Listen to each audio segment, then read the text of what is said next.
Here, Radek, thank you. Purchasing a home is often the biggest investment you'll make in your lifetime, and whether you realize it or not, inflation can impact how you protect this investment. We're joined now live by Jen Burke from the Maine Credit Union League with some advice homeowners should keep in mind. So Jen, we've been talking about the impact inflation has been having on consumers for several weeks now. I mean, we're all seeing the price of everything pretty much rise, but there is some financial advice that you want to give specifically to homeowners. Elaborate for us. Yeah, absolutely. I mean, you said it. Consumers are feeling the sting of inflation. We're feeling it at the gas pump. We're feeling it when we go to the grocery store or paying our utility bills. But what homeowners might not realize is that they also have to think about how inflation is impacting the protection that they have on their homes. There was a study conducted and released last month that showed the majority of homeowners across the country have not taken steps to adjust their home insurance policies to keep up with inflation.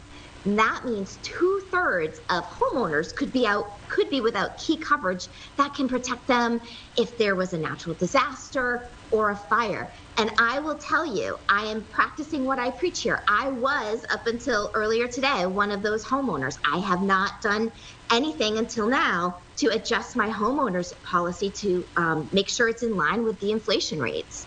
So I know all of these things financially are really interwoven and interconnected, but we're talking about inflation, and we've also seen the prices of homes go up. So are both of those the reason why homeowners are underinsured, or is it kind of both? It's really because of rising building and labor costs. Most homeowners in policies are based on the cost it would be if you had to rebuild. If something happened and your house burnt down or you had to replace it. It's not necessarily based on the market value. And because construction costs have increased 44% over the last year, policies haven't been adjusted unless you have a policy that automatically adjusts with inflation. Mine, for example, doesn't. So I needed to make some changes because if something were to happen, I wouldn't be able to recoup all those losses. And, we always talk about how important it is to have a savings account, an emergency savings. It's equally as important to make sure you have the right protection on an investment as big as your home. So it's really important to analyze your policies and make sure you are covered. It might cost you a little bit more if you have to make some adjustments, but if the unexpected happens, you will be glad that you did.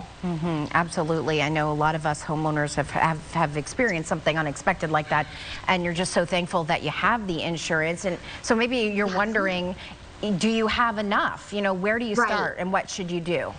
Contact your insurance agent and go over your plan. That's what I did. It was quite simple. Make adjustments where needed, and then set a reminder going forward that, you look at your homeowner's policies every year, whether it's every June or around tax time. You really want to make sure your policy is in line with the market so that if costs continue to go up, you adjust accordingly. It's all about protecting this big asset and also the items in your home too. If there's loss or damage, you want to make sure those items are adequately protected. So it's really important to do this kind of inventory and to do it often. Yeah, that's a really good reminder. Maybe set something once a year, every 6 months or so, and just kind of do these housekeeping details, no pun intended. Yeah. No, and I want to practice what I preach here, and so I did this and I feel better because of it. It's all about protecting my family and my home, and I hope others will take the time to do it as well. All right, Jen Burke from the Maine Credit Union League, thank you so much. Really good advice there.